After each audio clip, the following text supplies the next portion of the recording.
Que manger avant un match de football? Tu t'es déjà senti lourd dès le coup d'envoi? Ou au contraire sans énergie dès la 30e minute? Dans la majorité des cas, le problème ne vient pas de ton entraînement, mais de ce que tu as mangé avant le match. Aujourd'hui, je vais t'expliquer quoi manger avant un match de football. À quel moment? Et surtout quoi éviter absolument pour être performant pendant 90 minutes. Bienvenue sur Football et Nutrition. Le football est un sport intermittent. Tu alternes marche, course, sprint, changement de direction, saut. Pour produire ces efforts, ton corps utilise principalement une source d'énergie, le glycogène musculaire. Le glycogène, c'est le sucre stocké dans tes muscles et dans ton foie. Si ces réserves sont pleines, tu peux sprinter, répéter les efforts et rester lucide jusqu'à la fin du match. Si elles sont vides ou mal rechargées, tu ressens une baisse d'intensité, un manque de lucidité, une fatigue précoce. Le repas d'avant-match n'est donc pas un simple détail. C'est littéralement le carburant qui va déterminer ton niveau de performance. Avant de voir ce qu'il faut faire, parlons de ce qu'il faut éviter. Première erreur très fréquente. Manger trop gras avant un match. Pizza, burger, frites, sauce lourde. Ces aliments ralentissent la digestion. Ton estomac travaille encore pendant le match et l'énergie n'arrive pas aux muscles. Deuxième erreur, tester un nouvel aliment le jour du match. Un aliment jamais consommé auparavant peut provoquer des troubles digestifs. Troisième erreur, ne rien manger du tout. Beaucoup de joueurs pensent qu'ils seront plus légers. En réalité, ils vident simplement leur réservoir. Quatrième erreur, boire uniquement juste avant le match. À ce stade, il est déjà trop tard. Éviter ces erreurs permet déjà d'améliorer ta performance, sans changer ton niveau de jeu. Pour bien manger avant un match, il ne suffit pas de choisir les bons aliments. Le timing est tout aussi important. On va découper la préparation en 4 phases. Première phase, la veille au soir. Deuxième phase, le repas principal, 3 à 4 heures avant le match. Troisième phase, la collation, 1 à 2 heures avant le match. Quatrième phase, l'hydratation jusqu'au coup d'envoi. C'est cette organisation qui permet d'arriver sur le terrain avec un maximum d'énergie et un minimum de gêne digestive. La veille du match, l'objectif est de remplir les réserves de glycogène. Ce n'est pas le moment de manger trop léger, ni de faire des excès.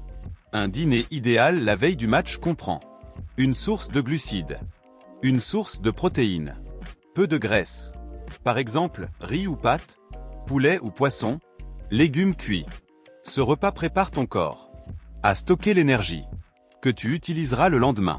C'est une étape souvent négligée, mais très importante. C'est le repas le plus important avant un match de football. Il doit être pris entre 3 et 4 heures avant le coup d'envoi. Pourquoi ce délai? Parce que la digestion doit être terminée au moment de jouer. Ce repas doit contenir des glucides faciles à digérer pour remplir les réserves, des protéines maigres pour protéger les muscles, peu de graisse et peu de fibres pour éviter les ballonnements. Un exemple simple, pâte blanche ou riz blanc, poulet, dinde ou poisson, un peu de légumes cuits, de l'eau. Ce repas permet d'avoir de l'énergie stable, d'éviter les coups de fatigue, d'arriver léger sur le terrain. Une erreur fréquente ici est de manger trop tard. Dans ce cas, la digestion n'est pas terminée et les performances chutent. Après le repas principal, le temps passe. Pour éviter une baisse d'énergie, une petite collation est utile. 1 à 2 heures avant le match. L'objectif ici n'est pas de manger beaucoup, mais d'apporter un dernier apport énergétique. Exemple de collations efficaces. Une banane, une compote, une tranche de pain blanc avec un peu de miel.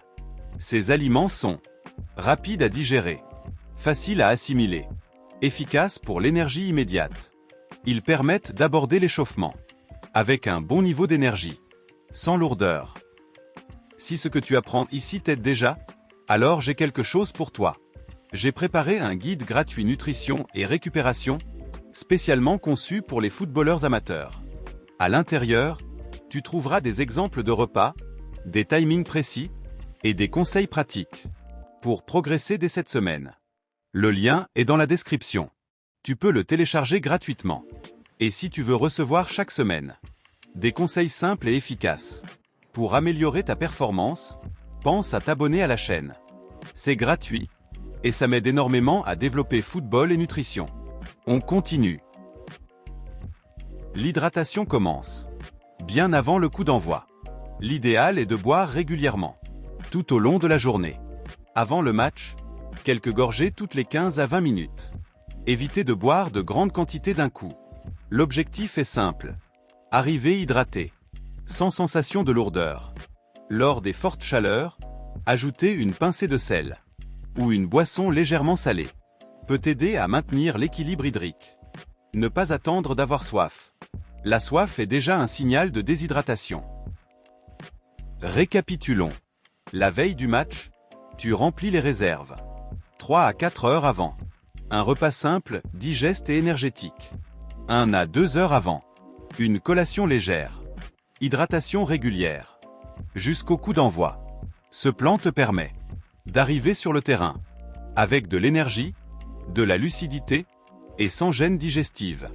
La nutrition ne remplace pas l'entraînement, mais elle permet d'exprimer pleinement ton potentiel. Merci d'avoir regardé cette vidéo. Abonne-toi à Football et Nutrition pour continuer à progresser chaque semaine. À très bientôt.